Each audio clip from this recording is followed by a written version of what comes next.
damos la bienvenida al ingeniero Ivo Rosero, el expresidente de la Cámara de Distribuidores de Derivados del Petróleo. Ingeniero Rosero, le saludamos. Quisiéramos conocer cómo mira usted el desarrollo de lo que se está dando en las mesas, particularmente el que fuera uno de los principales puntos de los solicitados por los movimientos indígenas, el subsidio o la focalización del subsidio a los precios de los combustibles, que se inició con el congelamiento del precio de alguno de ellos. Le saludamos y le escuchamos. Muchas gracias, muy buenos días, Gustavo, y por su intermedio a toda su amable audiencia. ¿Cómo ve usted el desarrollo de estos diálogos que ha transcurrido ya la mitad del tiempo y se han solucionado muy pocas cosas, o se han llegado a acuerdos en muy pocas cosas? Bueno, nosotros lo hemos sufrido en carne propia. No vemos que esto tenga un avance adecuado, particularmente en el tema de la focalización de los subsidios. Digo que lo hemos sufrido en carne propia y ya que nosotros venimos peleando mucho tiempo la grave crisis de la situación de los distribuidores. Y lo que ha hecho el gobierno es dilatar a reuniones posteriores cada vez con nuevas personas, empezar desde nuevo, desde cero todas las explicaciones, y han pasado meses, ¿no? Nuestra lucha no es de ahora, nuestra lucha es de hace años. Eso está pasando en la focalización. La falta de decisión. Nosotros tenemos ahí una cosa muy puntual y antes de entrar en esa parte, quiero ser muy claro en cuál es la situación y la participación que podrían tener los distribuidores de todos estos procesos. Nosotros como gremio somos 1.231 estaciones a nivel país.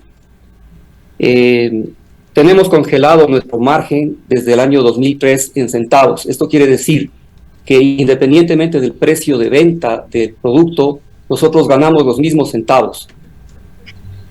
Ha transcurrido 19 años y tenemos una inflación acumulada del 59.41%. De la misma manera, el salario básico ha subido de $129 en el 2003 a $430 para un islero al día de hoy.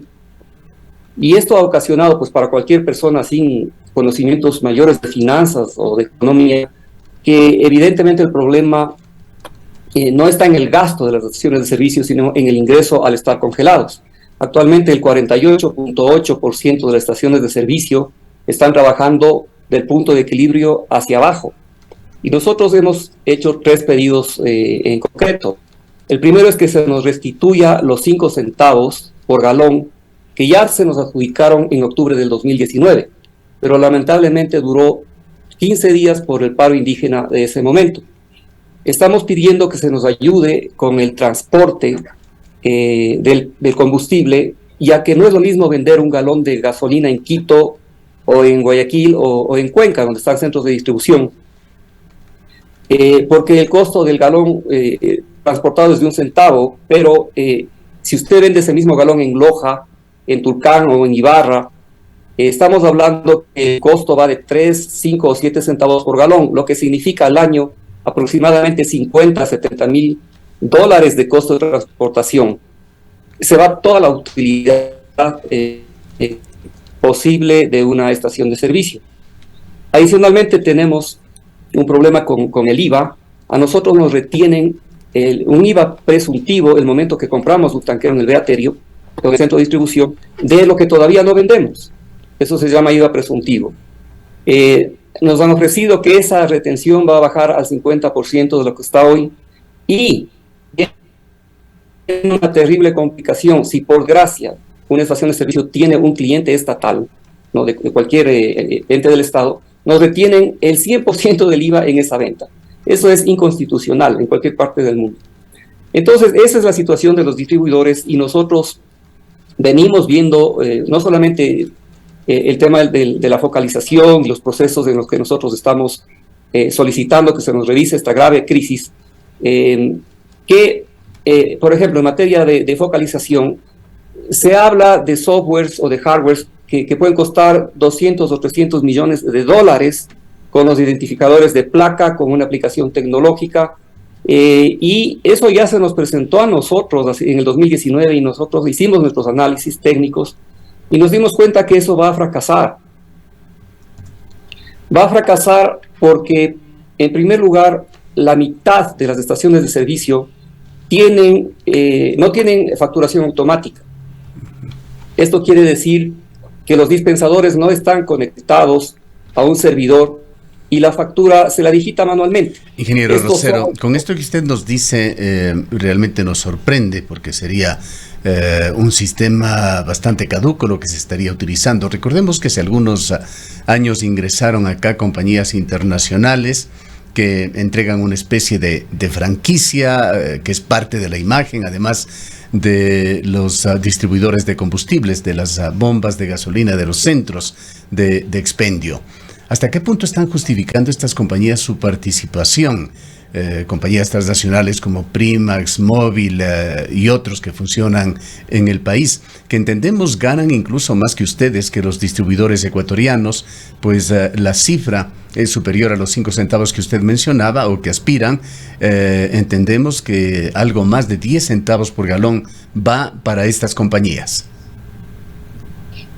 Bueno, gracias por la pregunta, son dos cosas, Gustavo. Por supuesto, a ver, la primera, pero es parte del componente de ese precio final que pagamos los ecuatorianos. Exacto.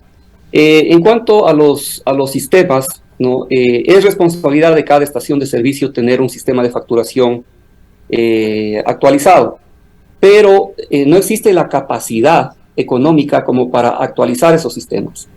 Entonces, ¿cómo se puede instalar un software de última generación, un hardware, con un costo tan alto que nos sorprende el costo ese, ¿no? Como para que se identifiquen las placas y se diga a este señor con placa tal, le doy combustible subsidiado, luego de conectarse con las bases de datos. Aquí la pregunta, Ibi, perdonen nuevamente la interrupción, esta especie de franquicias que dan las empresas internacionales no significa también asesoramiento en esta parte del manejo técnico de estos centros de distribución. Sí, por supuesto. De hecho, hay comercializadoras que ofrecen los sistemas de facturación a sus afiliados a precios convenientes. Eso sí lo hacen. El tema es que no todos están en capacidad de invertir alrededor de 15 o 20 mil dólares. Entonces, aquí yo le hago una gran interrogante.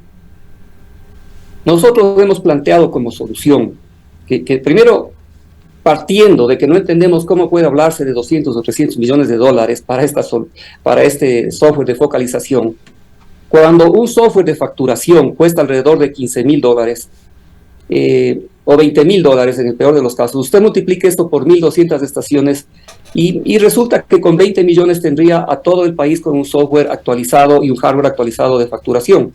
¿Cómo puede ser que solo para un apéndice, que es la focalización, se pretenda hablar de cifras de 200 o 300 millones? Eso es incomprensible. Nosotros planteamos una solución muy clara y fácil, con cero costo para el Estado. Se puede focalizar con tarjetas como una tarjeta de débito recargable, emitida, por ejemplo, por el Banco del Pacífico, en la cual se acredita mensualmente, por decir un valor, 30 dólares, el que se calcule, el que sea el adecuado, que lo va a hacer el gobierno, ¿no? Para la focalización. Y esa persona se acerca con esa tarjeta a una estación de servicio y si tiene saldo, se le atiende. Y se acabó el problema, se está haciendo una focalización absolutamente dirigida a las personas que lo necesitan y con cero costo. Lo que está planteando en las mesas de focalización, que no nos han invitado, pese a que hemos solicitado intervenir para plantearnos nuestra solución, porque nosotros somos los operadores, nosotros somos los que estamos vendiendo el combustible y sabemos cuál es la problemática tecnológica de colas, ¿no? Aplicando teoría de colas, etcétera, que puede darse el momento de un fracaso en un planteamiento como el que se está haciendo, pero no nos han escuchado. Las compañías, las comercializadoras, y para que quede claro esto, porque hay mucho desconocimiento en general, cómo funciona el tema del margen. Las comercializadoras, al margen que les da el Petroecuador, ellas reparten ese margen o se reparte en promedio un 15% para la comercializadora y un 85% para el distribuidor. Obviamente el distribuidor lleva la mayor parte por la inversión en infraestructura, etcétera. Las comercializadoras, por supuesto, que tienen buenas utilidades y se debe a que, bueno, la estructura de una comercializadora para manejarse es muy poca versus lo que se necesita en instalaciones para una o peor para 1.200 Para estaciones tener de una servicio. idea de la dimensión de este negocio, no estamos en contra de los negocios, es parte del convivir diario de la gente, buscar una actividad productiva, pero sí es importante conocer qué dimensión tienen estos. Quisiera preguntarle si es que es correcta la apreciación que hacía Henry Yanes, usted lo conoce. Él está como asesor de los indígenas en estas mesas de discusión del precio de los combustibles. Él señala que hay una de las comercializadoras internacionales aquí en Ecuador que ha montado una infraestructura que le permite tener una utilidad de $5 millones diarios. ¿Puede ser esto ajustado a la verdad? Imposible. Imposible. Nosotros tenemos información en las N reuniones que hemos tenido con el gobierno por nuestros pedidos, ¿no? Y con datos del SRI, ellos nos dijeron que en el 2021 la utilidad de todo el sector, utilidad, no ventas, en el año 2021 fue de $29 millones, sumando los distribuidores, ¿no? Las 1.231 estaciones y las comercializadoras. En todo el año, $29 millones. No tenemos separadas las cifras porque ese es un argumento que nosotros queremos utilizar. Y con los señores de finanzas, ahí es donde tenemos un grave escollo. Particularmente hay una o dos personas que tienen algún tipo de animadversión contra los distribuidores. Y se hace un cálculo muy simple, pues. De los $29 millones que ha ganado todo el sector en un año, supongamos que 9 millones son de las comercializadoras y 20 para los distribuidores. Usted divide $20 millones para 1.231 estaciones y le da una utilidad anual en promedio de $16,000 al año. Eso es ilógico. No responde a ningún sentido común. Si tomamos en cuenta que en promedio una estación va a costar alrededor de $1 millón. La más barata rural le costará $700,000, no puede costar menos. Si le interpretamos bien, usted está hablando de una utilidad, llamémoslo así, una bomba de gasolina de no más de unos $2,000 mensuales, mucho menos, Exactamente. Incluso, es que es 16,000 al año. Pero es un pésimo negocio a todas luces con semejante infraestructura que se necesita. ¿Cómo se mantiene? Esa es nuestra realidad. Exactamente, Gustavo, esa es nuestra realidad. Ahora, hay que tomar en cuenta, ¿no?, que parece difícil de creer esto, pero hay una estratificación de estaciones de servicio. Más o menos esto funciona de la siguiente manera. El 48% de estaciones de servicio venden menos de 120,000 galones mes, ¿sí?, en el mix de producto promedio que tiene el Ecuador, ¿no?, es decir, los tres productos. Esas estaciones que venden menos de 120,000 galones están del punto de equilibrio hacia abajo, están perdiendo muchas y por eso están cerrando. Pero hay un alto estrato, más o menos el 23% de estaciones de servicio venden más de 200,000 galones al mes. Esas estaciones son las que sí tienen una utilidad, no realmente la que deberían con ese monto, porque a nivel mundial eso es un promedio altísimo de ventas, 200,000 galones mes. Como referencia, en Estados Unidos usted tiene estaciones que venden 40, 50,000 galones al mes y son muy rentables. Aquí las que venden 120,000 ya están al borde de la quiebra. Entonces, ¿qué pasa? Las multinacionales que manejan a veces más de 2,000, hay multinacionales que manejan más de 2,000 estaciones en varios países, tienen unas economías de escala gigantescas, por obvias razones, y ellos apuntan a ese tipo de estaciones en las que sí van a tener un retorno. Y eso explica por qué hay nuevas estaciones en algunas partes del país, porque llama la atención. La pregunta que usted me haría obviamente es, si está en negocio, ¿por qué hay nuevas estaciones? Bueno, esa es una de las principales razones, ¿no? La economía, y para ejemplificar más claramente esto, Supongamos, no necesariamente una comercializadora que tiene 100 estaciones aquí. Supongamos simplemente un distribuidor nacional que tiene 2 estaciones y quiere ponerse una tercera. Ese distribuidor va a utilizar la misma contadora, el mismo administrador, el mismo tanquero para abastecer y para funcionar sus 3 estaciones. Entonces va a tener un ahorro en costos sustancialmente grande, lo que le permite pensar quizás en una tercera estación. No se diga las multinacionales, ¿no? Entonces, ese es el contexto, esa es la realidad nuestra. Nadie aguanta 19 años con el margen congelado.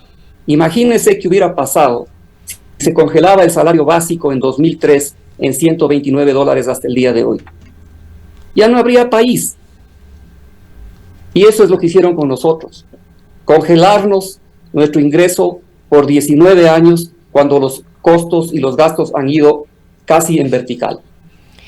Ingeniero Rosero, en todo este tema relacionado a los combustibles, a la situación que expone usted la mañana de hoy y esta problemática que no logra resolverse en torno a la focalización de los subsidios, ha habido una serie de preocupaciones en el sentido de que la información definitivamente no es transparente. Y esta es una de las principales razones por las que definitivamente no se logra llegar tampoco a acuerdos. Parte de las mesas ha sido el exigir la información. Usted dice que no han sido invitados a participar de estas mesas, pero hay en realidad falta de transparencia en las cifras. Se ha solicitado información al Servicio de Rentas Internas, a los ministerios tanto de Energía como al Ministerio de Finanzas, entre otras entidades, de información que al parecer nunca llega a ser definitiva o no es la información completa. Ha habido denuncias desde el propio sector de los trabajadores en el sentido de que de los trabajadores eléctricos y del ministerio, en el sentido de que definitivamente la información no es transparente. ¿Usted coincide con esto? Bueno, gracias por la pregunta y sí, tengo que coincidir y lo voy a ejemplificar. Nosotros tenemos ahora la nueva gasolina comercializándose en el país, la EcoPlus 89.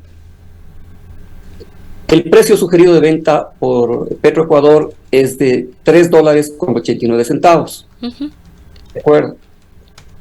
Y yo le digo, en este momento, el costo de la Eco 85, una gasolina inferior, 4 octanos menos, por lo tanto debe costar menos. Si usted suma el costo de $2.40 por galón, que es el precio de venta al público, más el subsidio publicado por Petroecuador en el mes de agosto, que es de $1.58, le da un total de $3.98. Entonces el precio real de la Eco 85 hoy día es $3.98 para 85 octanos. ¿Cómo así? ¿No? $3.98 la Eco 85 octanos, cuando la Eco 89 dicen en 3.89, ¿sí? Más barata. No se entiende. Y eso que en agosto es así, en julio fue mucho más dramático.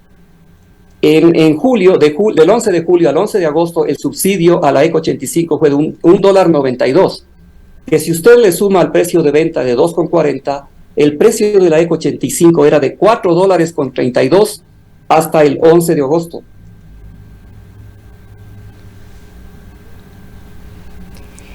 Se nos ha congelado la imagen, esperemos no perder la señal con el ingeniero Ivo Rosero, el expresidente de la Cámara de Distribuidores de Derivados de Petróleo en Ecuador.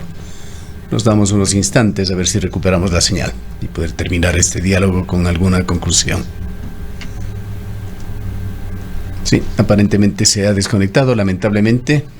Aspectos muy interesantes, curiosos incluso, de lo que se refiere a la distribución de combustibles en Ecuador, nos daba el presidente de la Cámara de Distribuidores de Derivados de Petróleo, que se sienten como sector también víctimas de las circunstancias en negocios que, según nos dice, cada vez funcionan menos. Quizá en una próxima oportunidad podamos profundizar estos temas. Hemos perdido la señal.